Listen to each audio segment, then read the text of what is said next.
Good evening. Oh, welcome to Sorry. And there's a terrible earthquake at Barbados, where John is, as you can see. You know, Very good. Well, we've had a bit of trouble tonight because the title says surviving the unknown. Well, something unknown did happen because we got to send out some wellness signals. So you haven't heard the tinkly music, have you, John? So first of all, No. He's no longer Prepper Dave, he's Survivalist Dave, isn't he? He's survivalist. He always says that. He always says he's a survivalist and not a prepper, yeah. And also, ladies, you'll have to see my solar cooker at a later date. Ooh, a solar cooker that anybody can make with a minimum DIY skills. Sorry, there we go. And yours truly designed it. But no, seriously, it's that's a cracker. You have to see us at a later date. So we've got to send out healing tones. Hang on, here it comes. And it's also Deb. Now she's Tom and Dick tonight. She's got a lot of stress. So here it comes. It's nice, isn't it? It's get well soon, Dave. And it's also Deb. So Deborah thinks she should have come on tonight. She's had a lot of pressure. She needs some healing thoughts. So that's okay. And also, I'd like to give a call out to Edge Crusher and Vicky, because Edge Crusher is very, very kind, and I'm very, very moved. It's much appreciated. Kindly gave a contribution to this show via Buy Me a Coffee, which the details are below this video, and it's very, very kind. It is much appreciated. And well, I've got to put an advert on, haven't I, for him? So here it comes. So this is Edge Crusher and Vicky. Thank you very, very much. I sent a thank you, but I hope it got it. I don't know whether it got through or not, but here it comes, and it is your yoga ad. So I'll just put this on here. Hello. If you don't want to meet people like this, dressed in leotards and acting strangely, or if you don't want people that do things like this, then why not go along to Yoga Hearts? You can see the website just here, advertised at the bottom of the page, for jolly nice people, or telephone 07463 021 512. And remember to tell Vicky, who runs the class, where you saw this advert. Thank you very much. So thanks, mate. Thank you, Edge Crusher, and thank you, Vicky. Much appreciated. Now, what do you think we ought to go, John? Should we have a quick look in the old chat? Because I tell you something, it's great being back on YouTube, because the audience figures went down to a quarter of what they were. And I had more people, and what it was, I don't know why, but something about BitChute, not so many people go on that and have a look. But this show will be loaded onto BitChute afterwards, okay? That's if it's not taken down. I don't think it will, because we've got to be very. Are you ready for the? We've got to be Fluffy Bunny and Tap Dancing Hamsters tonight. So are we all ready for the? Hello. It's going to be tricky to talk about my books, not being able to speak for really, but yeah, we'll do our best. We're going to talk about John's books, and how he got into becoming a writer, and the background to it. And I forgot to tell you that, didn't I? And first of all, should we have a quick look in chat, because we're already double the amount of people that we had on Facebook already. So it's looking good. Wow, this is a good old days back again. Look what we've got. Oh. So where do I start? Hi everyone. Hello everyone. This is brilliant. We got hi Chris, hi Sorry, hi John, hi Chris, hello everyone in chat. Lots of love. That's Louise. Yes, thank you for the information you send through. Then we've got not bad for an architect to design something, Chris. Oh well, right, and then we go down here. Now, what we got? Hello everyone. Well, we got Cat, and I'm having to. We've got so many, I've had to miss quite a few. Oh, hello, it's Kim. Hello, Kim. Hey. And oh, we got Oliver. Hello, Oliver. It's nice to join us. And we've also got it says I couldn't find you. Well, you have now. Well, start. Hello, Elizabeth. Clayton. And then we've got Ancient Ruby. Hello, Chris and all. Had to go around the houses to find you because I got no notifications, but good to be here. Oh, blimey. Typical puke tube. Hello, Ancient Ruby. And we've also got Michelle Smithhurst. Great to see you all on here again. I hope there's not a load of poor sods going on Facebook saying, oh, where are they this week? Oh, hello. We got a new one. Glaxian. Good evening, chaps. And Louise is saying, hello, Kim and Ancient Ruby and everyone else. Oh, that's nice, because Kim is the expert on bark flower remedies. Brilliant. Hello, Kim. Thank you very much, Kim. I owe you a lot. It's very kind. Thank you. Right. So, first of all, let's kick off what we have got through the show. Of course, we can't say anything rude, can we? I think we can say bum, can't we? Yeah. Tit, maybe. Dodgy. Shit, maybe. Well, I don't talk about any of that stuff in my books, Chris. So we're pretty safe. So, not that kind of book, sadly. But what we're going to do is we got the Swedish. You see, for those of you that missed it, we got the Swedish Brussels Sprouts Festival, which we're going to announce. You're thinking, bloody hell, he's really lost it now, Anthony John. And we got a few other jolly things to come on. So I think we better kick off with now, John. First of all, yes, sir. You weren't always a writer. You were sort of like myself, sort of in a different profession, but although our professions were very different. What was it? When was the time when the penny dropped, so to speak? Have you always thought something a bit weird going on, but couldn't quite put your finger on it? Or was it a date? Yeah, I've always been a rebel at heart. You know, I've never been one to kowtow to authority. So I've always had a question in mind. You know, I used to get berated by the teachers at school for asking lots of what they regarded as being stupid questions, but they were genuine as far as I was concerned. I used to ask why, and eventually got told to shut up and sit down, as you do. But yeah, that was just my character. So I've never just accepted anything. I've always questioned everything. But again, apologies to those who've heard me tell this little story before, but for those of you who haven't, I will tell it. And the story of my waking up was thus: in 1997, when Princess Diana was murdered. Died. Ooh, we're on YouTube, aren't we?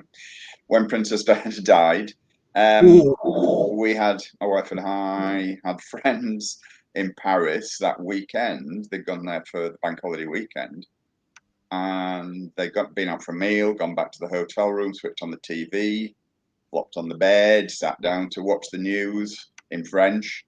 And the first images that they saw were Princess Diana. They were live pictures of Princess Diana walking from the car into the ambulance. I mean, she knew it was Princess Diana. She's unmistakable. So there was obviously a news crew there at the time when she was, you know, taken out of the car. And, you know, they recorded it live. But of course, it's that old phenomenon, isn't it? You know, they show you these images, the very first images when there's any controversial incident. And then because it doesn't fit the agenda, they remove them and they get thrown into the memory hole, don't they? As in 1989. Yeah. So that's what happened. And funnily enough, I didn't see anything on our news. Well, so funnily enough, I mean, it wasn't till the next morning when I even found out that she died. But about 3 years after that, maybe, somebody posted something on YouTube, or 3 or 4 years after. I can't remember the exact date, but it was of Martin Lewis. Is it Martin Lewis? Some newsreader. I can't remember who it was. I think it was Martin Lewis. Was he a newsreader? I can't remember. Anyway, So. Some BBC newsreader, and he showed the same clip. So you know, at the time. So if anybody had been up in the early hours of the morning that morning, watching the news, it actually appeared on the BBC as well. But obviously they removed it. But somebody had saved it somehow, maybe recorded it, and they posted it on YouTube. But it was quickly, as you might imagine, it was quickly gone.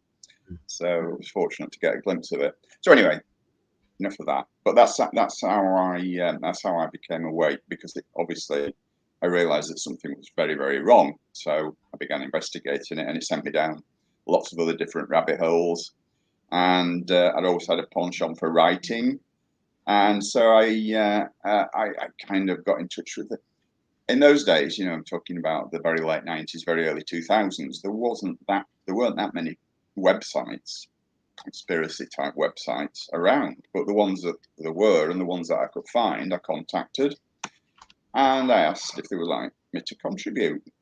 And some of them said sort of, and some of them said, yeah, okay, then we'll send some bits in and we'll see, you know, we'll if we like them, we'll publish them. So yeah, I started writing for a few different websites, and that's how it kind of started, because I quickly realized that all the articles that I was writing, they were on a similar theme, and that similar theme was the falsification of history. So I thought, I'd always fancied writing a book, but didn't know where to begin. And I just thought, well, yeah. So I basically took all the articles I'd written, added a few more, put them into rough chronological order, and that became my first book, The Falsification of History, which was published in 2012. It took me a long time to write it. It took me at least 3 years, because I'd never done it before. I didn't know what the hell I was doing. It was like the blind leading the blind. And I had no idea where or how to get it published. Everything was just completely new to me. So I just kind of stumbled through that exercise. But once you got the first one out of the way, then the rest just seemed to follow on. Yeah, I mean, The Falsification of History, for anyone who's not got a copy, it's all my books are available on Amazon, by the way. Plug. But hang on. Sorry, this sound is all tonight, isn't it? I think it's my computer. It's terrible, so I do apologise. Oh, that's okay. Now, I think what it is, when it's a kind of feedback, I think. Now, here we are. This is your website. Was it falsificationofhistory.co.uk? Yes. That's the one there. And also, you've got all right to put your Gmail on, your email address. Yeah, so and my Amazon page. Now, your Amazon page, have I got your Amazon page? I don't think I have. I don't think I've got that. Well, all right. It's just amazon.co.uk, and then search for me there, John Hamer, obviously. And you've got, of course, you've got John Hamer Official. That's my BitChute channel, John Hamer Official. If anybody wants to sign up to that, there's a few videos on there. It's only been up there since just after Christmas, but there's about 4 vids on it already, and we're planning to do many more. So if anyone wants to subscribe to that, that would be very, very good, and appreciate that. Yeah. So, I mean, do you want me to ask me anything else, Chris, or do you want me to carry on? So we have a little break, and we'll go back into comments if you like. And the thing is, you see, that I'd like to ask you a bit more about Diana. Well, I'm careful what I say, because I also heard a different story on the morning, because I used to have a bedside radio, and I put that on, and it was a chap called, what was his name there?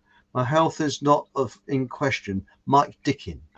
He used to be on. He unfortunately passed away now, in a suspicious road accident near where he lived, but we won't go into that. And Mike Dickin reported on it, and it was very different, the report that came out later. So I can back you up on that. It was very They interesting. do it all the time. It's common modus operandi. Yeah. And then that's the thing. So I think what we're doing, we're going to an advert now. What happened is, because we got a lot more in chat and there's a lot more people looking at this on YouTube. What do you think we should do? The Swedish Brussels Sprouts Festival? Because for those of you that saw it on Facebook, you can go make a cup of tea now. But do you want the Swedish Brussels Sprouts? Go on then. I don't think I've seen this one, so that would be very. This is the cracker. This is, yeah. And do take it seriously, because Ready? Here we go. Hello. Let us remember the old Swedish Brussels Sprouts Festival of the 1970s. Let us look back in time, and now you can buy LPs of the groups that played excellent music at these festivals, including this famous group, and also what happens if you eat too many Brussels sprouts. A song was made about the little room that you go to. So remember, nowadays, why not go into nostalgia and buy the latest LPs on the vinyl of the Swedish Brussels Sprouts Festival. And remember the old Swedish chemist shop joke. Man walks into Swedish chemist shop and says, "Hello, I would like to buy some deodorant, please." And the man behind the counter says, "Would you like a bull or aerosol?" "No, thank you," says the man. "I would like it just for under the arms." Thank you. Goodbye. People on Facebook, I saw that last week. But whilst we're on that subject, would you like to see? There's somebody very famous that's going to come on here now. There's only a few moments. Would you like the famous person? Why not? Now, please pray silence for her ladyship. She's marvelous. And whilst we're talking about royalty, this royalty, here it comes. Hello. Are you partial to something a little different? Do you like to give the two-finger salute to mainstream media? Then look no further than Fockham Hall Radio. With its charming mix of information and lots of archive footage, it really is a treat for the senses. You will surely exclaim, "Well, butter my crumpets," when you peruse all that Fockham Hall has to offer. So just pop along, quick sticks, to www.fockhamhallradio.com. You'll be assured of a super spiffing time, and as we like to say, Fockham Hall. Is that Queen Deb of Leeds by any chance? That is, yes. No, not Leeds. She's up in Yorkshire. Well, Leeds is Yorkshire, but But, thank you, Mr. Southerner. There's Queen. It's all a blur north of Watford, isn't it, Chris? It is, isn't it? It's all full of bleeding foreigners north of Watford. That sort of you eat tea cakes and things like that, and proper Yorkshire pudding, which we don't have down here. No. Right, let's have a look. Oh, we got a lot more in. Hello, is Deb in chat? Here we go. So she's got Falsification of History and Falsification of Science are both fantastic books. Thanks, John. And so thanks, Deb. Checks in the post. Here it is. See, and look at the thickness. Look at that. And that is only the quality. Just look how thick they are. That's it. And very, very good books. And we hope you're not in pain. And there's Kim. Chris always keeps going strange. Yes, I'm a bit weird. Yes, that's what my mum said when I was first born,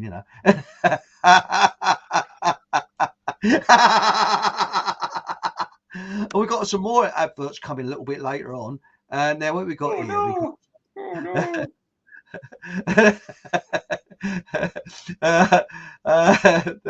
By the way, I hope you like that, Deb. She might not come on again after that.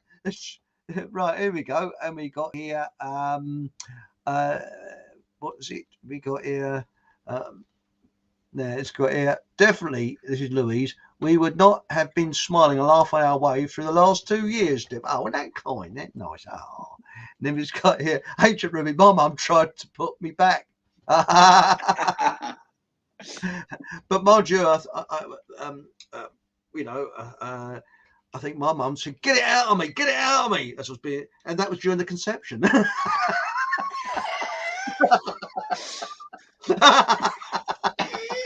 Mum, if you're looking down there. Oh, hang on a minute. Yes, John, Leeds. Yes, Leeds. I've been to Leeds. You tell him, Deb. Yeah.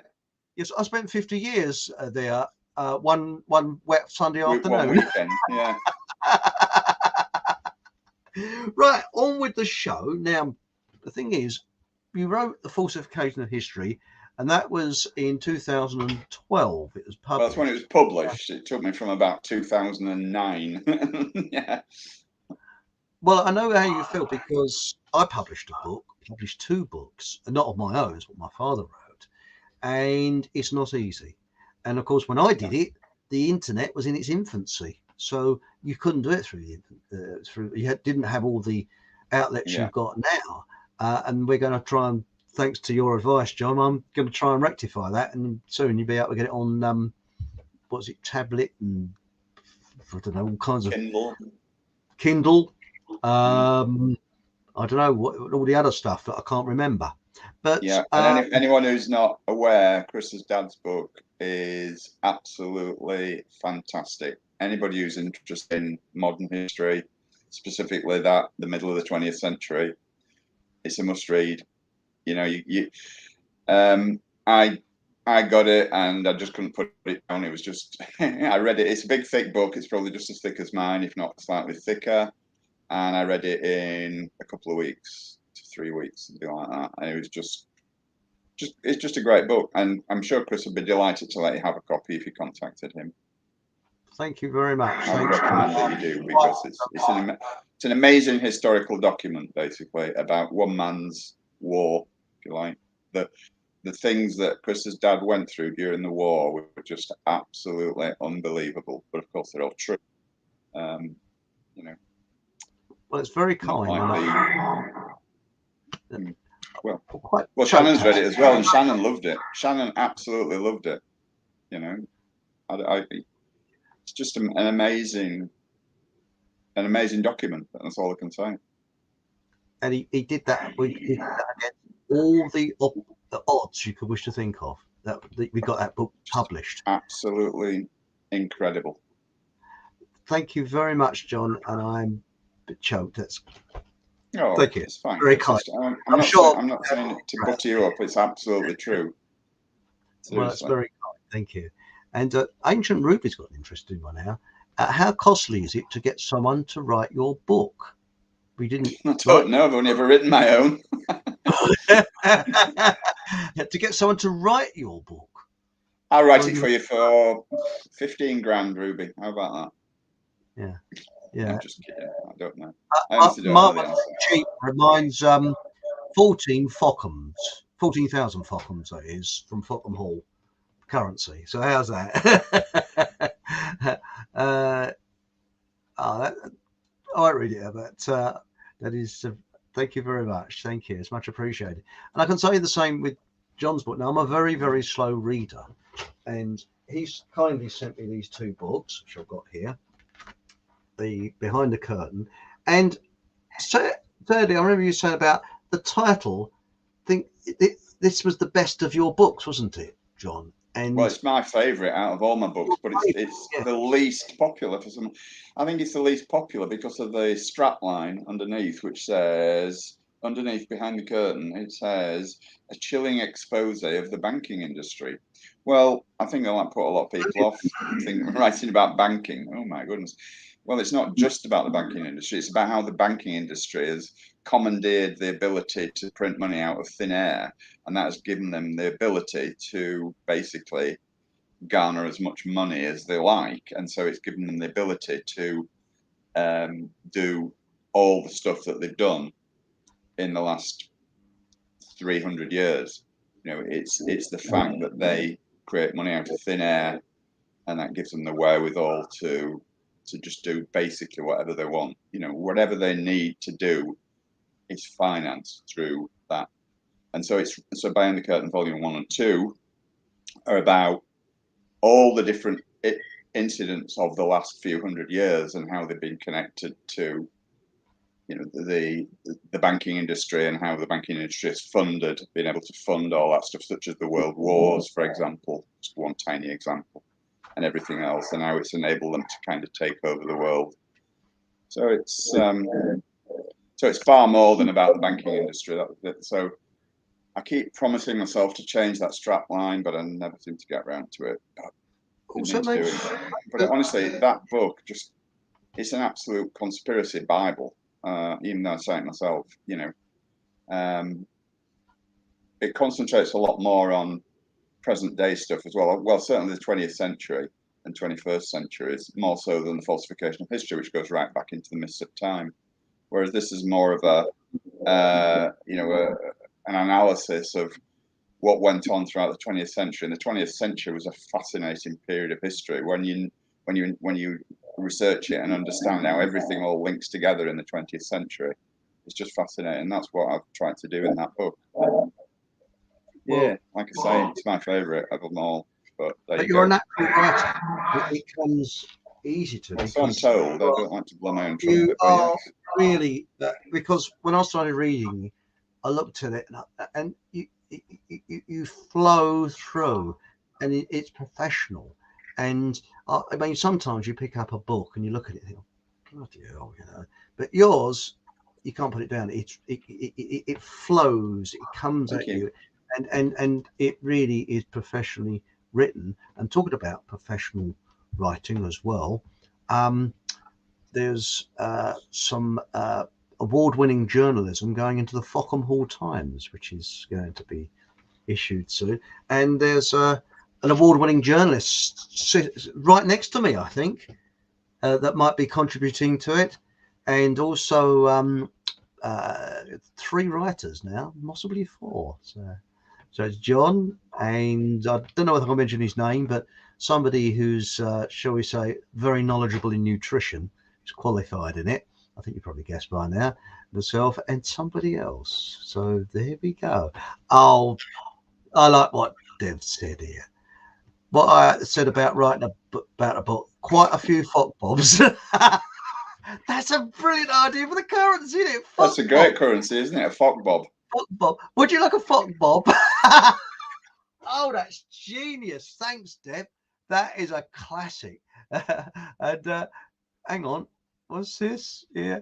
If you have all written out a fairly chronological order, I can type it up and sort the grammar out, Rubes, if that's what you need doing. That's interesting, isn't it? So that's Ruby. So there we go. What's your book about, Ruby? Yeah, we'll find out what it's about. It isn't, is it? What? About that as well. Well, apparently, if you warm the custard up, it's perfectly safe after doing that. What's this there? What's this? Oh, hang on. It says here, ancient. You need a ghostwriter. Trainee ones don't cost as much, but still a few pennies. And it says, I'm not saying that to anyone called Robert. Aren't you really? Well, that's interesting, Louise. I think she means Fuck Bob. Fuck Bobs. But, well, that's the point, yes. But the thing is, let's go on. I mean, about Diana. Now, that is really fascinating because lots of people question the official narrative. And it's a little bit like, I've got to choose my words carefully, about what happened about a decade or so later when a building is supposed to have collapsed in New York, and it was announced half an hour before it did. So, yes, but what happens? That was on YouTube, and that was still on YouTube until just recently. The BBC announcing that World Trade Center 7 had fallen half an hour before it did. Yeah, and it was actually in the background of. It was behind the lady whose name I've temporarily forgotten. It was behind her left ear. I can't remember her name. Yeah. As she was speaking. Right. Well, it's surprising, you know. You realise it's just a script, but with Diana, I've got a few things. Again, I'm not sure how far we can go because I don't really want to get booted, but No. I know for a fact that I knew a lady who, her and her husband, did bespoke swimwear and designer swimwear, and somebody went in with her name beginning with D and ordered an extra larger bra size, which would indicate that this person was pregnant. So I hope I've been a bit vague there, but I think you join the dots together because I don't want, we've got to be careful what we say. And shall we say a princess who was pregnant with a baby that is not, shall we say, in the royal line, being careful here, would have been a big embarrassment, wouldn't it? So yeah, it was far more complicated than that, though, because I know what you're saying and I agree, but there was so many other things going on with that. It was just nailed on, really, because she was into so many things and there were so many negative things about the things that she was doing. Again, I don't want to go into too much detail, but yeah. I cover it in Falsification of History, the death of Diana. So. I think we've done it on here, and we've done didn't we do a show on here with it? I don't think we did. No, I don't think we've done that. But Ancient Ruby's come back, and she's come back. Spirit, UFO contact, and NDE a lot. Near-death experience. And she said escaping death 8 to 9 times too. And that's interesting. That's it's quite, and something I've actually noticed, John. I don't know whether you've noticed this. When you start to get towards the truth, there's a form of synchronicity that happens, because when you deal with, when I say dealing, when you look at evil, and I think mainstream is mainly evil, it's out of sync, because lies are out of sync. But once you start going down the truth route, because when we were young, we used to watch the BBC and things like that. I think, oh, yeah, so true, oh, look at this. But then you realise it's just a script. It's a pantomime which they're presenting to you to change your mind. Now, that is a lie, is out of sync. But I've found that once I've been talking to people on the same wavelength, like yourself, Deb, and everybody else in chat, there's a synchronicity, and a very strange synchronicity that comes in, because again, and that's my theory. I mean, have you found that? Sorry, go on, Chris.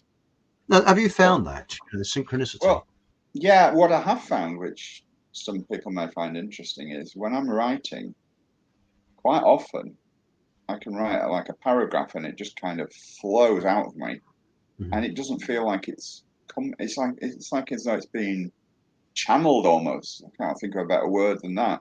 I can write a whole paragraph and I read it back and I think, wow, did I just write that? Where the hell did that come from? I've spoken to a few other authors as well, and they say exactly the same thing. Whether it is something external or whether it's an internal thing, I honestly don't know. But it's a very strange phenomenon. It's quite unnerving actually sometimes, because you don't consciously think it. It just comes into your head, and it's like, and it kind of flows out the end of your fingers into the keyboard. Strange. I've found that. I've actually found that as well. And by the way, I apologise for the sound. We have got a sound problem tonight. Yeah, it's my fault. I think it's my computer. It's the sound quality is utter crap. But what I was going to say is that it feels as if somebody else is controlling you, and there is quite a bit of scientific evidence to show that the brain is like a radio transmitter, and it actually receiving signals from outside. So who knows? But I found that a lot. I'm thinking, where did that come from? Did I think that up? I wondered if it's my spirit guide or whatever. Maybe it is something that I'd like to look into more. But I think that coincidences, again, I found a lot of coincidences happening.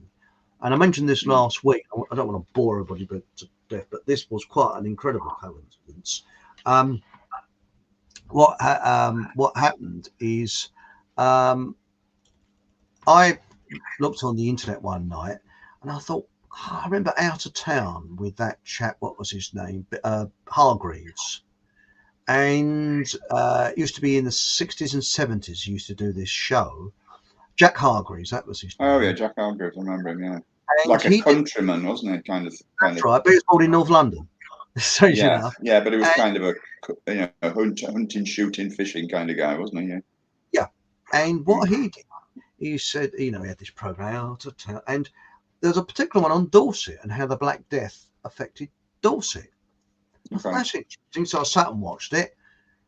Next morning on WhatsApp, Kim sent me a link to Jack Hargreaves, that exact program, saying, I think you'd be interested in this, Chris. I went, huh? Now that is an incredible synchronicity, isn't it? Yeah, it's I weird. mean, you think millions of films on YouTube, millions, there must be. It has to be that one. Yeah. It, Would anybody be interested in hearing the story of how my second book came about? This that's a good idea. This is quite an interesting little tale. Well, semi-interesting. Far away. Yeah. Well, in parallel with writing Falsification of History, in Falsification of History, there's a little piece in there about the Titanic, which I'd always been very interested in, even from a small boy. I just found the whole thing just fascinating. So I was kind of researching that as well. So I did a lot of research on Titanic, and I found out a lot of interesting stuff, obviously, that doesn't follow the official line. And there's actually a video of me on YouTube, which I did a talk in St Anne's in Lancashire in 2012, just after Falsification of History was produced, and that went viral. My Titanic talk, and I got a phone call one day from an American lady, and she said she was a Hollywood film director, and she was interested in my version of the Titanic, and would I be interested in helping her make a film? So I said, no, I didn't really. I said, yeah, that would be very, very interesting. So she said, right, well, why don't you come out? This is cutting a long story short. This is over a period of a few weeks and several phone calls. She said, why don't you come out, spend some time with me, come over for a couple of weeks. We'll go around some of the Hollywood producers that I know and see if we can raise some money to make the alternative film of the Titanic. So I thought, well, yeah, that sounds all right. All expenses paid trip to Hollywood. Yeah, I'll go for it. So yeah, she paid for me to go over, and she met me at the airport and stayed with her in a ranch in the Hollywood Hills for a couple of weeks. And we trogged around several different film producers, and her office, by the way, was in the office building where she worked in Hollywood, where she did all her stuff. It was next door to George Clooney's office. I never met him, but she bumped into him from time to time, and they were on first name terms. Good. But anyway, so yeah, and then another little aside there. When we went into our office building, it was one evening, and it was kind of closed down. All the daytime staff had gone, but there was the security staff there on the reception desk. And we went in, and she obviously knew this guy, first name terms again. She just chats to him. She says, "Oh, so and so, this is my friend John Hamer from England." And the guy said, "Oh, the author." I picked myself up off the floor. I said, "Yes, the author." I said, "Oh," he said, "I've read your book. It's great." I said, "Well, thank you very much."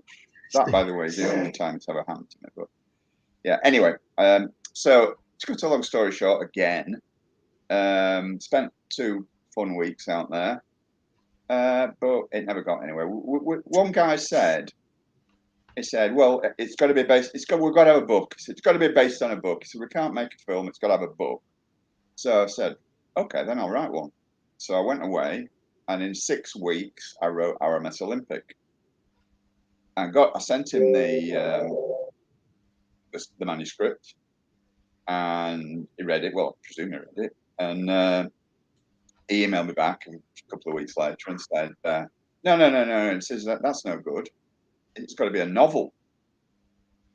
I said, "Oh, right." So I'd just written this book, the factual story of the real Titanic story, which I call RMS Olympic.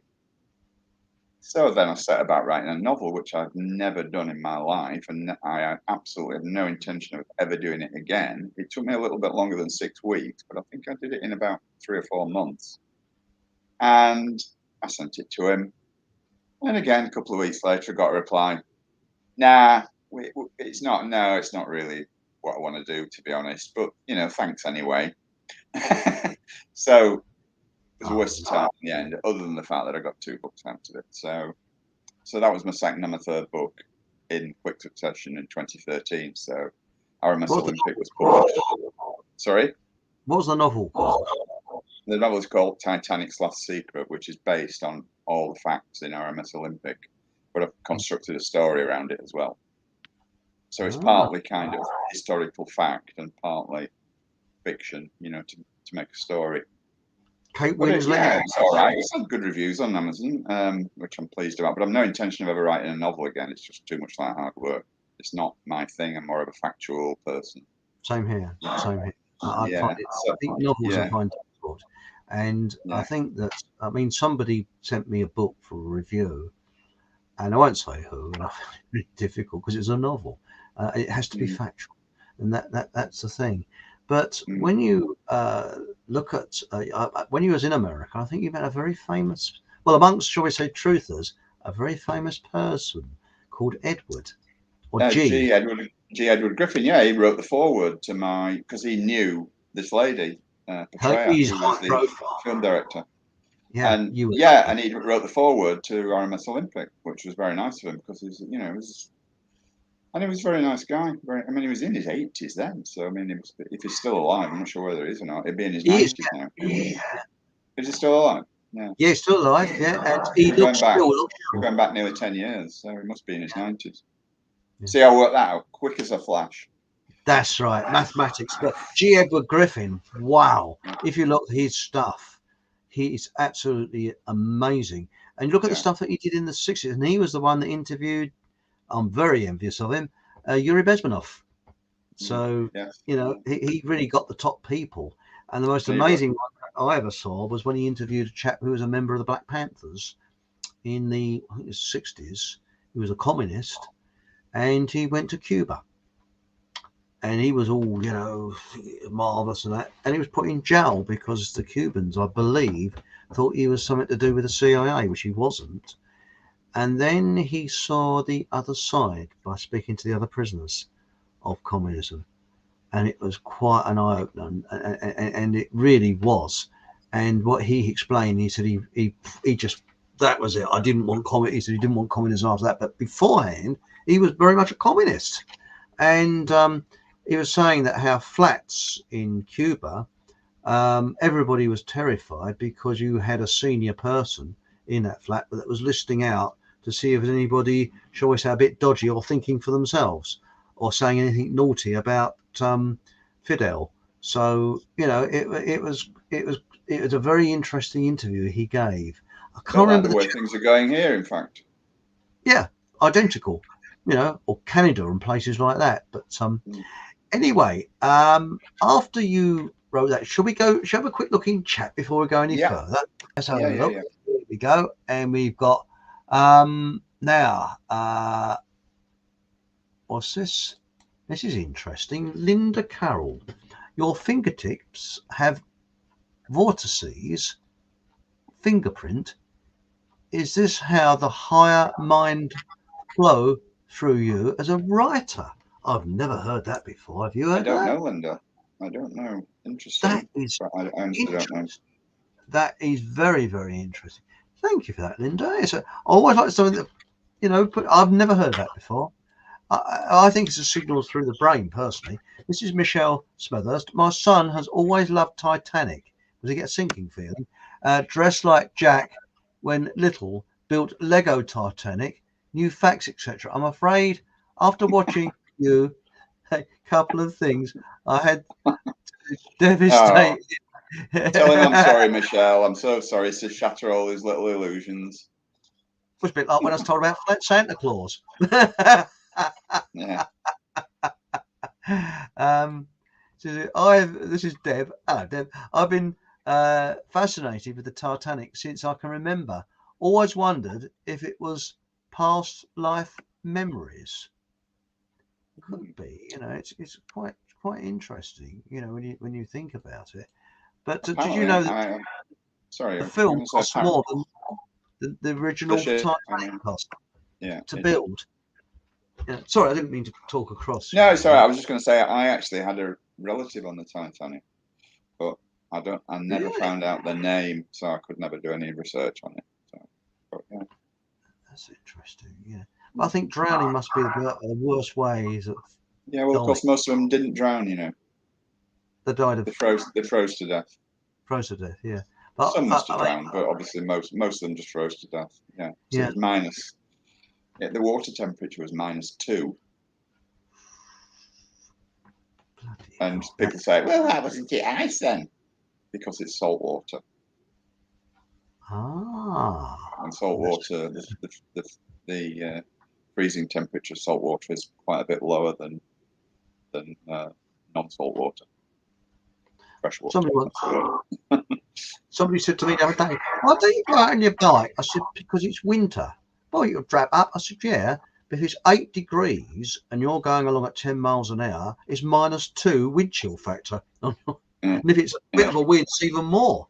So even if it's, say, freezing, it's -10 or -12. And believe me, it is bloody cold. And I prefer a nice warm car. Thank you very much. So, well, the life expectancy in water of -2 degrees is 4 minutes. Yes, I understand that. But what about these poor souls on submarines? That's what I was thinking of most, which obviously is a different subject. But these, doesn't matter if it's a U-boat, what submarine it is, that is horrendous. And I always think those men who were on the submarines, and I won't give any nationalities, were the bravest of the brave. The claustrophobia. It must. Now we got here. There's another one here. It's Deborah. It scares and fascinates me in equal measure. The thought of it sinking fills me with panic. Did you ever see Jack Cousteau with that woman who she was on the Jack Custard. Sorry? Jack Custard, yeah. Jack Custard, that's right. And funny thing about him, Jack Custard, or Custard, he was actually financed by the British Navy. Did you know that? Weird, isn't it? Yeah, he's films and everything. Maybe. Because he was the one that had the old bottles on his back and and all that stuff. But apparently Jack Custard, he took this old lady out and they went in this diving thing and she saw, was it the Titanic, which she was on in the First World War. Which is in the Aegean, isn't it? It's sunk in the Aegean, isn't it? That's right, yes. And they had so it's not a bit warmer than the Atlantic. Oh Christ, yeah. Still wouldn't want to be in there though. But no. Right, what is this? This is Michelle says, I'll pass on your condolences, John. Really? Does he want a copy of the book, Michelle? I'll send you one if he does. Now, it says, Ancient Ruby, I was struck by a bolt of lightning at the age of 7. Blimey. And survived when an elderly man resuscitated me. You've had quite a lot of Ancient Ruby, haven't you? Now, there's a very, very clear one here. What's that? I agree. Yes. I had one that the wheels fell off, though. What the heck? Russian. Don't know. Strange, isn't it? It's more like Greek to me. Is it Greek? No, I think it's Russian, actually. What do you think? Russian? Yeah, it's Russian. Oh, yeah, it's Russian. Rude, I don't know. Whoever it is, they can obviously understand English, so, or English. Ancient Ruby, I also went in hospital for a routine rummage and was given the wrong meds. Oh, my God. And died. Well, let's put it this way. I think we'll have to speak on BitChute about things like that. Indeed. And it says here, I have lived in hell and saved by of beings. Yes, you certainly had a life of it. I've actually spoken to several people that's actually been died and then come back. That would be an interesting program. Near-death experiences and that. Mind you, I mean, if you walk into the pound shop, you get a near-life experience when you see the staff in there. So, sorry. Now it says here, Deb, I have a phobia about submarines. If I'm swimming in the sea and think about subs, I have to get out of the water for a bit. Oh, hang on. It's a porn bot, apparently, what we've got. Everyone, watch out for those Russian porn bots leaving codes. Oh, thanks for that. That's interesting. Well, actually, I don't know about you, but I mean, I got my granddad's pornograph. I sharpened the needle, but I couldn't see anything in it. It's just some old boy saying, so I don't know what they're on about with pornography, you know. I mean, it was a pornograph they used, wasn't it? Now, oh, bugger.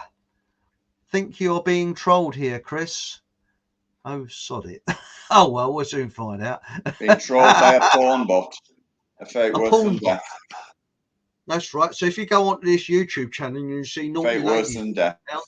That's right. You'll know that it's not us. Or you might think, blimey, they've been taking the tablets. Now, about that book. Now, you've also going on a little bit further. Shall we have a little break and we go back to your next book that you've done? Yes? Do you want a short break? Well, the next book after Titanic's Last Secret. So I had Falsification of History, Ice Olympic, Titanic's Last Secret. The next one was Behind the Curtains, Volume 1 and 2, which I originally wrote as one book, but because it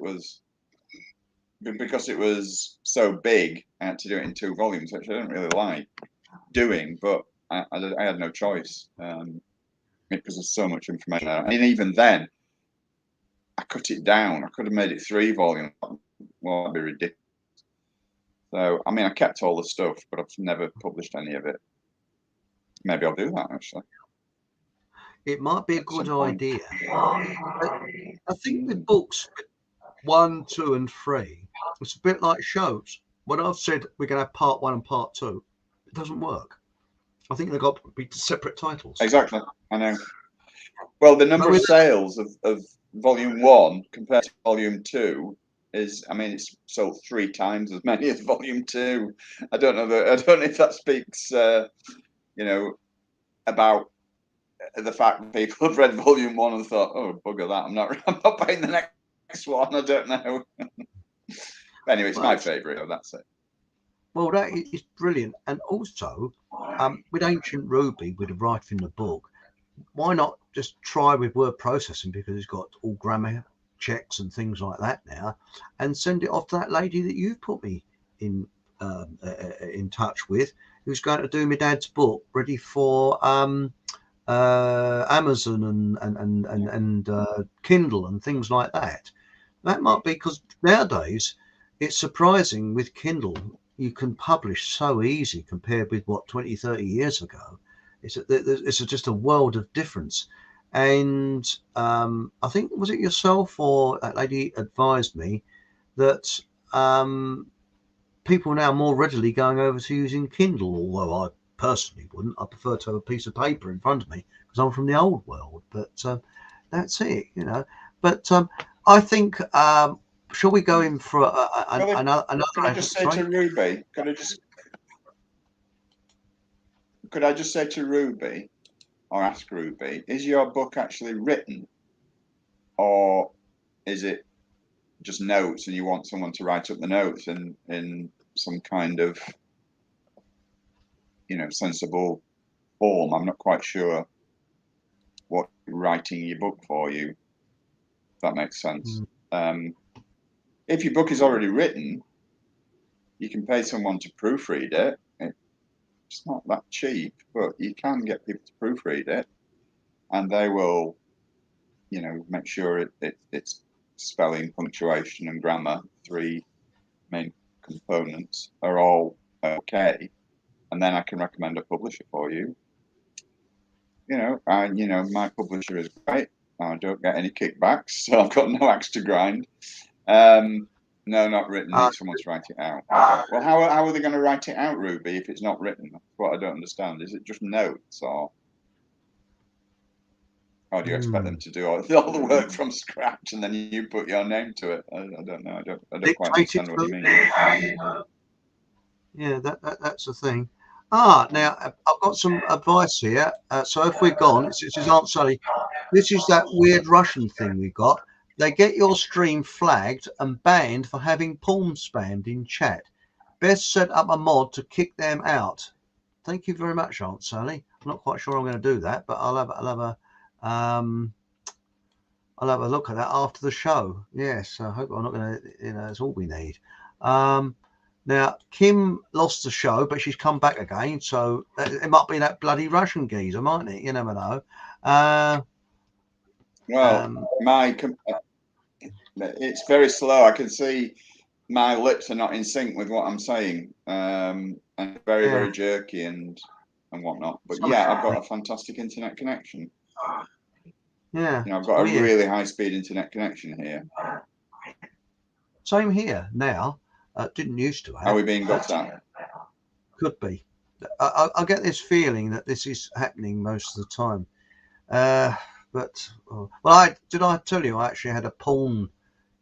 Some people hack my Fockham Hall site, and what they do, I found it by accident when I was looking at the files in the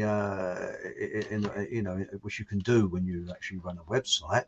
I noticed a load of weird stuff in there, and luckily I got it off in time. But it's surprising they're up to all the damn tricks, so I just keep my fingers crossed that we're okay here. Lucky Lorraine Groves says we need to have a one-to-one with Ancient Ruby. I think she's actually had more happenings than the rest of us put together. Ruby a he? I don't know. Would be an interesting. Ruby, come out the closet. Are you a he or a she? I don't know. I'll have a look. Yeah, I think I'm a he. Yes. Last time I checked, I was a he. You never can tell now. Yeah. That's what I've been told anyway. No. Well, it's the cold weather that does it, isn't it? But no, actually, after you wrote those, what happened, sort of? But I mean, what I'm interested in is that did you find that you spoke the same language when you started to find out the truth, but on a completely different wavelength to other people? This is what I found. I mean, my sister, who I have nothing to do with now, said, I don't understand him. He just talks a load of stuff. I don't know what he's talking about. And she it's as if. Yeah, I mean, I lost a lot of friends. Yeah. You still there, John? I lost a lot of friends. Yeah. Can you see me, hear me? Yeah, you're okay now. It's okay. It froze a little bit. Yeah. Can you not hear me? Yeah. I can hear you. Yeah, I lost a lot of friends and family members, and it ultimately ended my marriage as well. In 2020. But I'd only been married 38 years. So what the heck? But that's life, innit? You just get on with it, don't you? Well, I did know that, but but sometimes from things like that, I mean, I'm known, or was known in my family as the sort of conspiracy weirdo, the nutter. But now, now my parents are both gone, and I've lost all contact with my sister. This year, I decided not to send any Christmas cards to what's left of my family, which are quite honestly the dregs, I think. Now I look at it, I haven't got any family, but now I think once you, as a neighbour told me, he said, sometimes you've got to kind of cleanse things and say, well, these people are not, like clearing junk out. You've got to clean junk out, and then you find new things come into your life, and this is what I've found. New people definitely, are coming and it's quite surprising.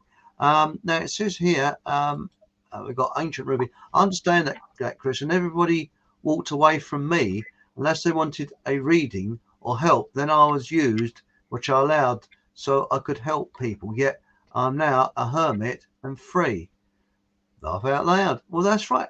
Do you know, sometimes these people become baggage to you because, all that's left in my family is my sister and husband. And well, so I stopped contact with her last time I saw her was my dad's funeral in 2010, and that was it really.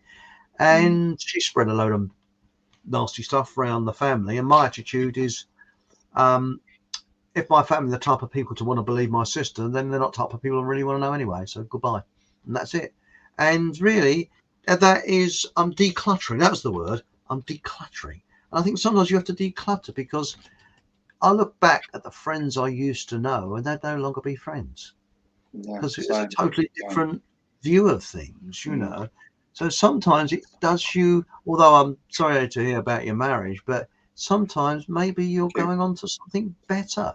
Who knows? Well, that's what people say, but at the time it doesn't seem like it. But I understand. It must be very painful. I can understand it. It must be awful. But the thing is that it's like I was saying about synchronicity. Perhaps you were out of sync, and now you're becoming in sync with things, and you're finding that there's coincidences happening. It's quite interesting. Now, this is an interesting piece of. This is Suru, ancient ruby. Use a cassette, record yourself, and find someone who'll be prepared to type it up for you. That's a good idea. Yes, that's a very good idea. This is a beautiful one. I'm just going to switch my camera off for 10 seconds. Okay, carry on. I'm just switching my camera off in 10 seconds. Everyone comes into your life for a reason. I 100% agree with you there, Kim. 100% agree with you. And, I think that, as I say, with synchronicity, that coincidence was between us two, wasn't it? And that is strange, isn't it? And all these different coincidences that are happening, it's quite amazing. He's back, isn't it? Yeah, hang on. Hugs, John. This is from Deborah. You have to remain true to your beliefs or you're living a lie, and that's not good. Thanks, Spot right on, mate. And I know that we won't go into it, but you were like, shall we say, when you're writing your books, and I won't go into details because my father had exactly the same. It was like trying to swim up a waterfall. You're going against the tide, and everything you're pushing harder and harder. But now you're free to write. Now I believe you are doing a book. I don't know if I've come ahead of myself, but you're doing a book with Shannon, who was on. Yeah, it's on last week. The cusp of, yeah, it's on the cusp of being published. Actually, we've missed 2 books out, but I'll talk about the one that's being published hopefully this month because we're just about to start proofing it. We've finished the writing, just about, bits to tidy up. And that's called Welcome to the Masquerade. And like I said, it's a joint effort between Shannon and I. Shannon and I have known each other for quite a few years. We get on extremely well together. Not in that way. We're just very good friends. I've been out there to visit her and spent a few weeks out there with her and a partner. And we email almost every day. We chat, sometimes not so much lately because of her circumstances, where she is, etc. But we used to chat every day at one point. We don't do that now because of where she lives and it's difficult for her and everything. But yeah, so anyway, that's by the by. The book, Welcome to Masquerade, no prizes for guessing what that's about. And I won't go into any details on here. What was it? Welcome to the Masquerade. Cut out. Can you read it? Yeah. Sorry, Chris? Yeah, sorry. When just as you said the title, your voice cut out. So it was Welcome to Oh. So that's why I'm sorry about that. Welcome to the Masquerade. Welcome to the Masquerade. Yeah. Okay. Yeah. And like I say, that's available to pre-order if anybody wants to pre-order it. We're only charging £20 plus postage and packing for pre-orders. The retail price is going to be £28. So it's a good saving if you want to order it in advance. Like I say, it's probably about published in about 4 weeks' time, hopefully.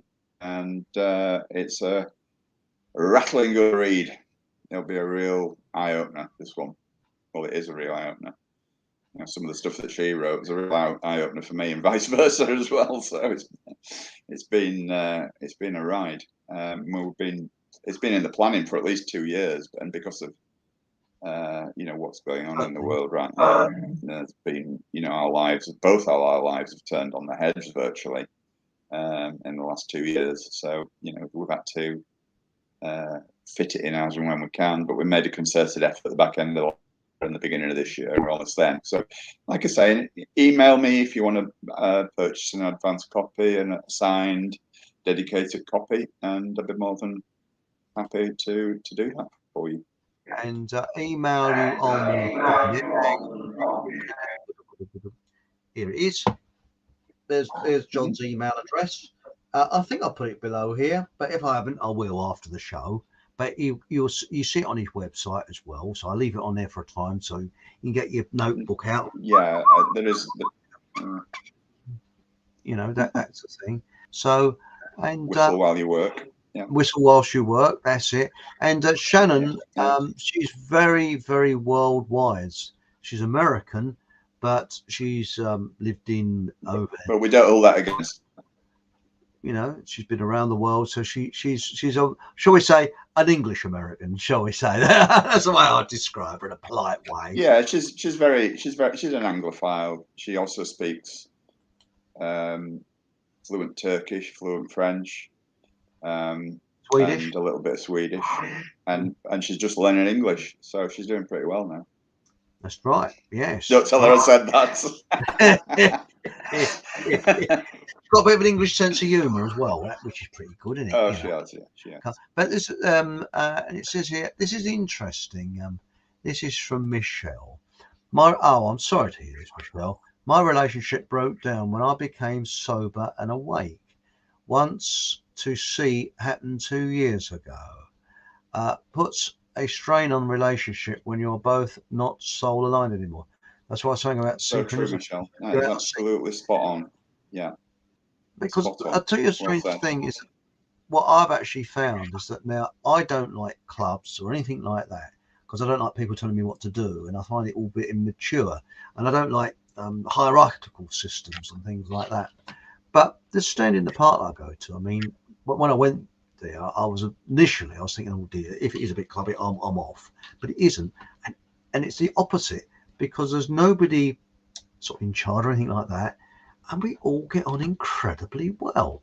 It's amazing. There's like a kind of, I don't know, a buzz about it. That's the only way I could describe it. Now, I know these stand in the parks up north have been infiltrated. Luckily, not so much down here. But there's a kind of, I don't know whether Kim's found this. It's a sort of, I don't know. I can't explain it. But everybody just gets on. And I've never had that experience. I mean, you work in offices and there's always some people trying to avoid, but not so. Everybody's just, it's terrific, And now let's have a look. As we got here, Colin Adar. Colin and Laura here enjoying your fireside chat. Well, that's nice. Thanks, Colin. Good man. Yeah. Appreciate it. Still getting through your other books. Slow read. I'm a slow reader as well. I'm a very slow reader, and reread a lot of the information. That's how I remember things. That's why it must be frustrating for you, John, because you've given this book almost a year ago, I think now, and I'm still getting through it. I am a very, very slow reader. You haven't got to the best bit yet, Chris. The bit that you'll really like. Oh, truly, I look forward to that. Yeah. This is an interesting one. Hello. This is nice relation, Ruby. Shannon is so lovely and a real trooper. Oh, that's nice. Definitely. And it says here, I say, if you are living a lie, you lie about living and therefore are dead. This is Chris Lucas, Fisher. That is a good one, isn't it? If you're living a lie, good one, Chris. You lie about living and therefore are dead. That's right. Yes. And then we've got here, hello. We got Moo Walters. Hi, guys. Maureen. North, east. And this is Kim again. It says, it's a support system. We have so many laughs. Yes, I agree there. Yes, but it's funny, talking about. Oh, hang on. What's this? I will have to come and say hi one day to your stand in the park, Chris. I don't think you are that far away from me. No, it doesn't. Where are you from, Aunt Sally? It's all right. Sorry, being rude. In Scarborough, where I live, we don't have stand in the park. We have stand on the beach, which is not much fun in winter. So we now have sit in the Market Hall Cafe. We have now. Do you go along to it, John, or? I've been a few times, not a lot. I'm just so blooming busy at the moment, Chris. I'll have much more time when this damn book is finished. But it's funny about when you say living a lie, because I'm going to bore Kim on this one. I've often said about my bike experience, and she said, "Oh, blimey, he's not on about that again, is he?" But I've always wanted a racing bike. When I was a kid, because I wasn't allowed to have a bike when I was a kid. So I had to watch my mates sort of on bikes and I had to run along the sides. I had a scooter, which is crap. But anyway, on with the story. That's probably why I like bikes now. My neighbour gave me his real, racing bike, real cool. And I thought, whoa, a racing bike. There's a lovely sunny day. So I went outside and there's all I putting sunglasses on. I thought, hi ladies, I'm on a racing bike. Cycled round the corner and there was a lady round the corner and went, hello, and I went, hello, and fell arse over tit off of it. So that was in the flash, But which is nice. A nice check. It says here, Aunt Sally, you are welcome any time. You're not far away. I live east of London near Brentwood. Blimey, you just ran. That's not that far. Yeah, that's okay. Yes, and I'm in that modern art and architecture is aesthetically pleasing is a big lie. Yes, I 100% agree with you. And I could do a show on architecture. I think it's deliberate, it's functional. But we might get thrown off. That's a bit shoot one, I think, one architecture, because if you look at London, the way it's been polluted is unbelievable. But Brentwood is not far from here. Well, we're actually in Cedars Park, which is very, very old, and it's got ancient ruins around it. And there's plenty of parking there. And we're very friendly. And you'll be welcome, And you can go up and say, "Is that weirdo?"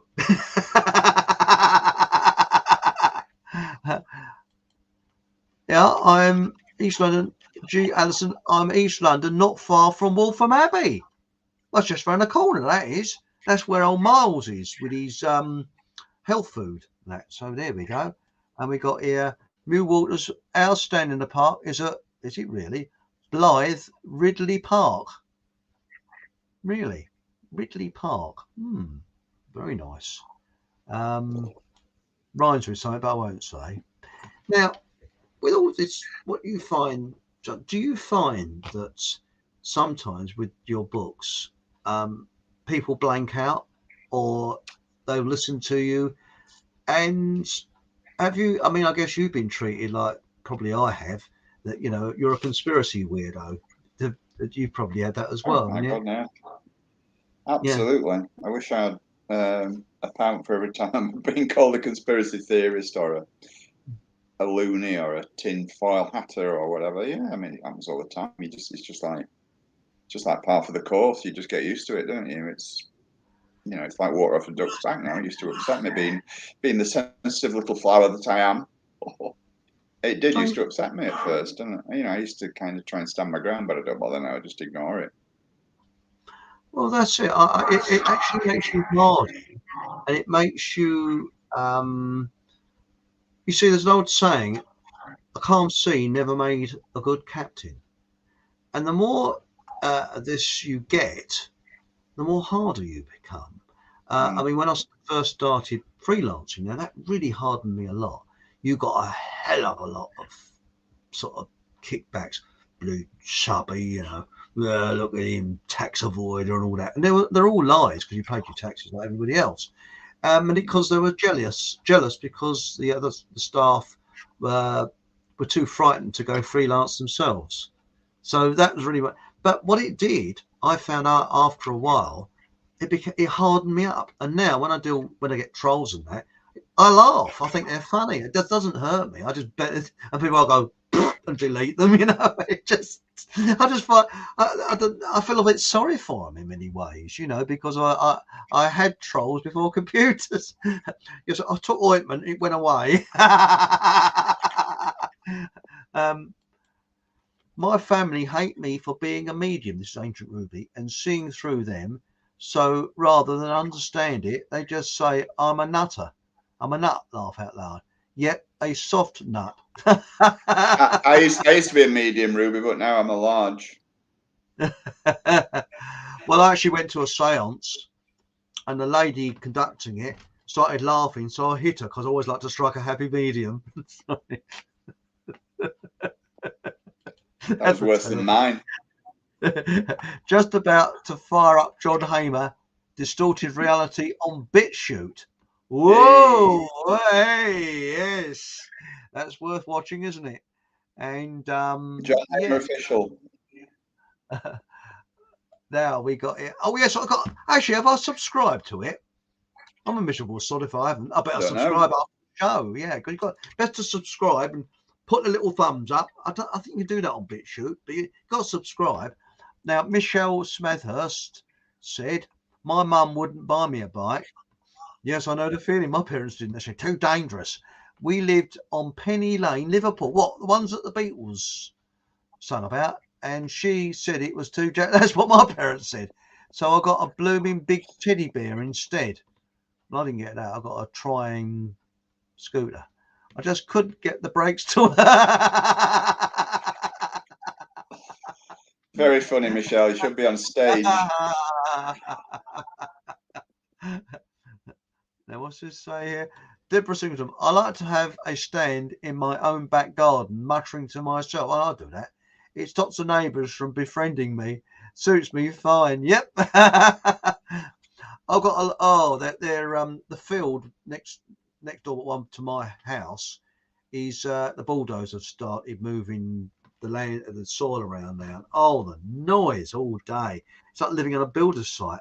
Hang on. I've got this here. Aunt Sally, GGL Map Cedars Park. And it's just over half hour away by car. I will definitely pop down one day.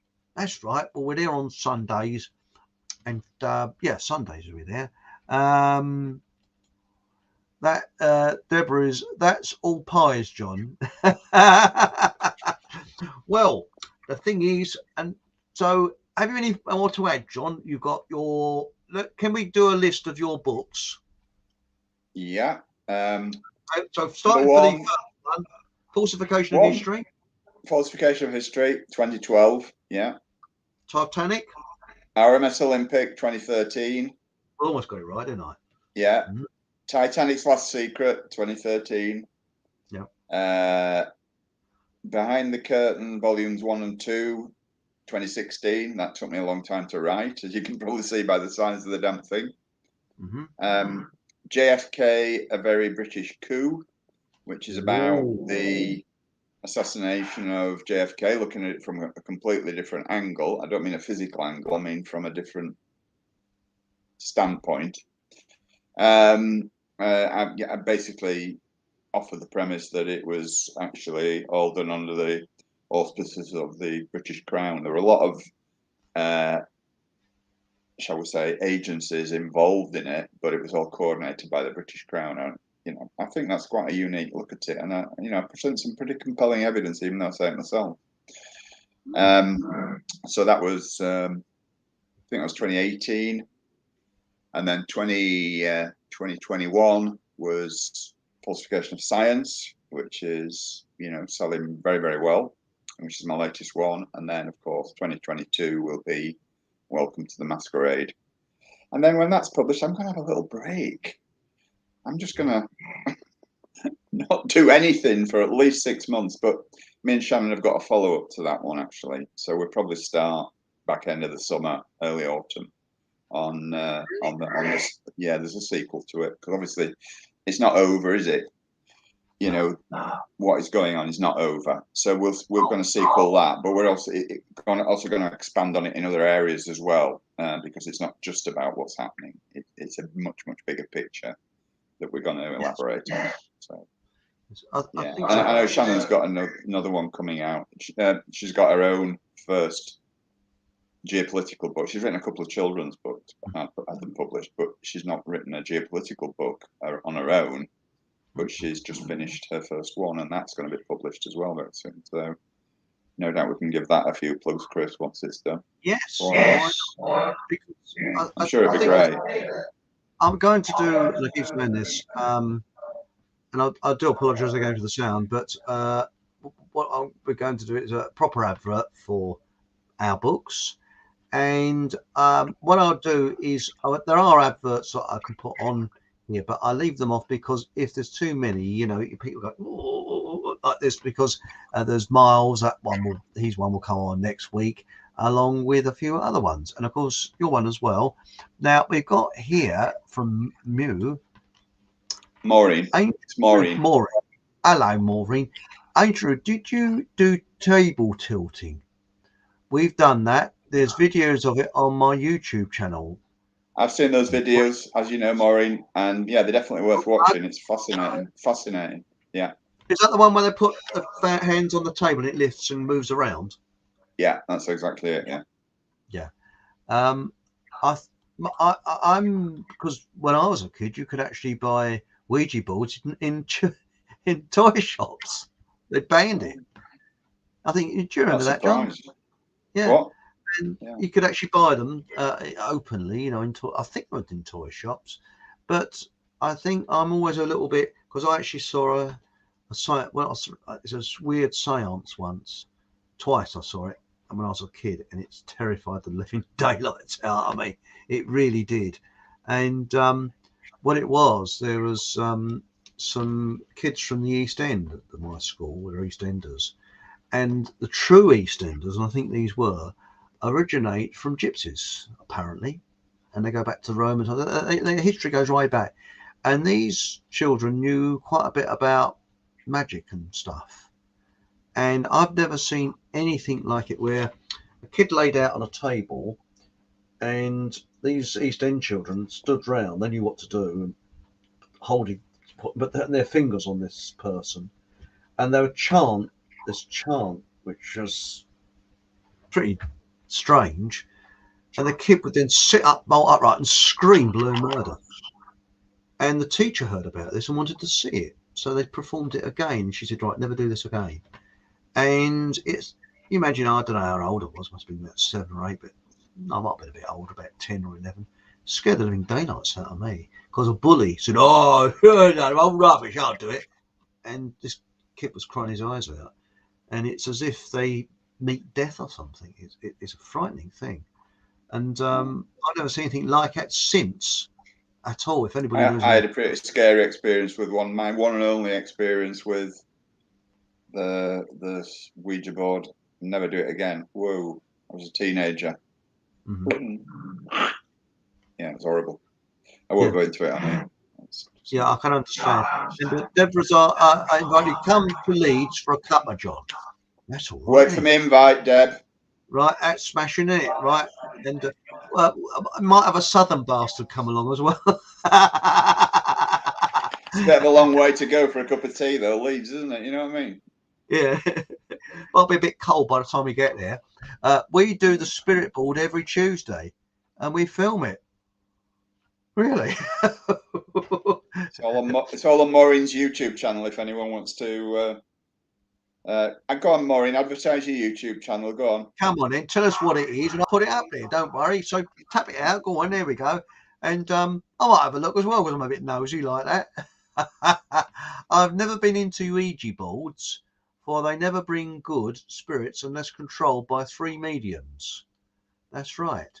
Because talking about mediums, who was that woman that was the last woman to be jailed for witchcraft in during World War II? Name's on the tip of my tongue, and somebody in chat will come up with it. I can't think of her name now. You should get burned at the stake. No, Churchill, who I absolutely detest. That's one good thing he did. He repealed the Witchcraft Act because he was fuming and it had her released immediately. Helen Duncan, there it is. Thanks for Alan Ruby. Yeah, it's Helen Duncan. She actually got killed in the mid-50s when police stormed into one of her seances, because that's what you must never do. Oh my God, she's it again. Helen Duncan, Chris. No need to shout, Ruby. No need to... She what happened? She was, I think, a trance medium, and there was a ship that actually sunk, I think, in 1943, and the government put a stamp on it, and they put what they called was it when they're not allowed to print it? I can't think of the word now. It's my brain. I'm at a difficult age, and a D notice. That's the word I was looking for. And what happened is she was mentioning the sailors and the name of the ship, and she was speaking in this medium thing that she did all about the ship. She blew the gaff, and the next thing what happened, the police came along, arrested her and threw her in jail, and Churchill heard about it and said witchcraft, and got her released immediately. And it's I think it's about the only bleeding good thing he ever did, wasn't it? And repealed the Witchcraft Act. And I think it was in 43, 44 she was put in jail. But the authorities were after. Churchill was a druid, so he was into all that stuff. He was into black magic and all sorts. So it makes perfect sense. And what happened? That's right. And Ancient Ruby said, and she'll say it for me, they killed her, because they actually interrupted one of her trance mediumships.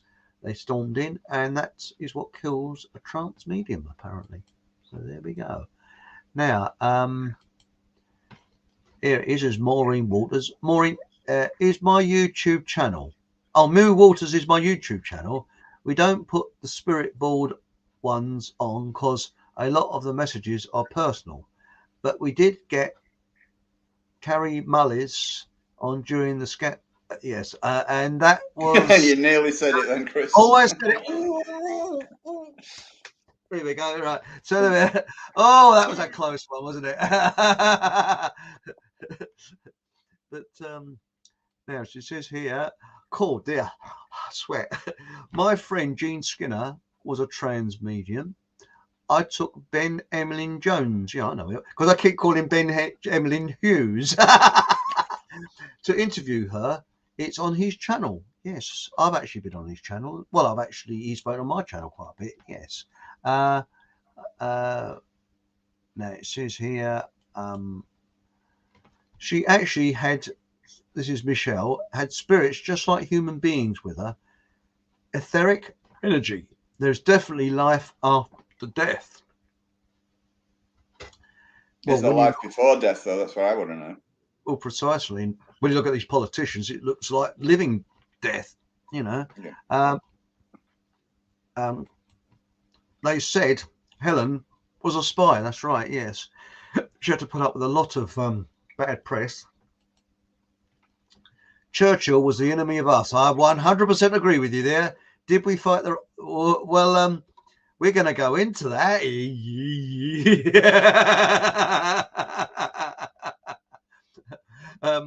That's why we're going to, that's on our naughty channel on BitChute.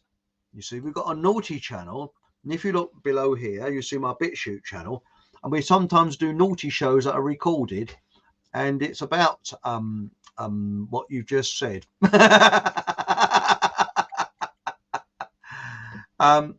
The answer is yes, basically. Right. Well, shall we do a little bit of winding up now? John, what do you think? Any more to say? No, I think that's covered it now, Chris, hasn't it? I think that's just about covered it. Do you fancy a quick advert before I go? Oh, go on then. Yes, old LP Records are making a comeback with the Andy Saville and Epstein record label, the new official Northern Soul experience. Yes, there's a man in a sticky situation. And also you can buy other records by the sound of him. Yes, well, we're less said about that the better. And of course, these records will give you this. Thank you. Is that it? That's it. Boring, isn't it? Yeah. Or we could have this one, which is this is an attraction. Oh, yes, one of my new adverts. It's a very good tourist attraction. Here it comes. Nothing to do with Viz, is it? You know, have you heard the buzz at Hornet Lane? Come and get stung of nature's stripy bastards. All the bit I like about this advert, though, is Mr. P. Crew. He says, last year I visited a nearby wasp attraction. I paid £15 to get in and got stung once on the arse. That's what a rip-off. From now on, it's Hornet Land for me.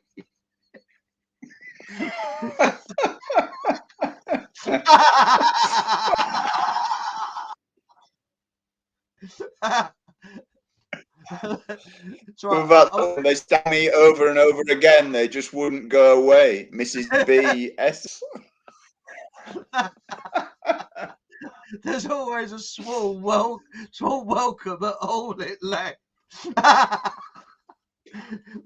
That's Viz, isn't it? I mean, Viz was my favourite. Viz, you know? Yeah. Couldn't really mention some of the characters in. I'll never forget. I bought Viz. And I was working in this place. I was reading it. And some bloke said, "Why don't you bleeding grow up?" Bit old for comics, aren't you? I said, "It's an adult comic." Right. Well, before I go, I'll explain the situation we're in with PukeTube. I keep saying this, but I'll mention it again. I'm treading water at the moment because I've cut off my nose to spite my face, basically, when I went on Facebook, because the only places that you can actually have 2 and 3 and 4 of us on a live show that I know of is this YouTube, Facebook, and Twitch, and of course Rumble. And there's a lot of other ones that you pay for to go on with several, and there's a Russian one as well, I believe. So my view is that what I'm going to do is, apparently Trump is teaming up with Rumble with his whatever it is he's going to do. And the end of January, they were supposed to launch something that's going to rival YouTube, but that's been put off until the end of February this month. So I'm waiting on tenterhooks what to do. In the meantime, I'm just biding time for the next, say, 4 weeks, being very careful what I say and that type of thing. And my plan is, once that is up and running, I'm going to jump ship over to Rumble. At the moment, you can still do live shows on Rumble, but it gets a little bit costly. And if you're tight-fisted git like me, you don't have money. So that is the plan. This is a situation as we are at the moment. Okay. So for the next 3 or 4 weeks, we're going to do some light, fluffy programs.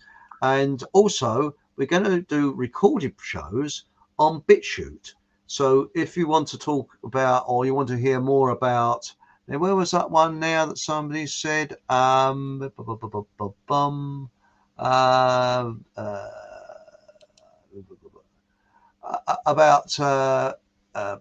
this, you see. So if you want to find out a bit more about that, which I won't read out, then come over to our BitChute channel. I'm also looking at the possibility from Fockham Hall, my website, doing a occasional radio show, but with a chat room. So I'm looking at that as well. So lots of things in the pipeline. So thank you very much for joining me tonight, John. Much appreciated. It really is appreciated. But and let's wish Dave and Deb better, and we'll be back next week, YouTube allowing. Yeah. Same price, same time, and same day. So 8 o'clock on Monday. Thanks, John. I think you're frozen, aren't you? Yes, John is frozen, but thanks for listening, everyone. There we go. Frozen. And it's perishing cold up here, mate. yeah. Oh well. And as I say, Thank you very much, and good night. Oh, Good night. remember, have a good laugh. Forgot that. And also, if you could ding the little bell and put your thumbs up. That's the other thing I always forget to do. So remember to put the thumbs up and ding the bell and subscribe. That's the word. Anyway, night. Thank you very much for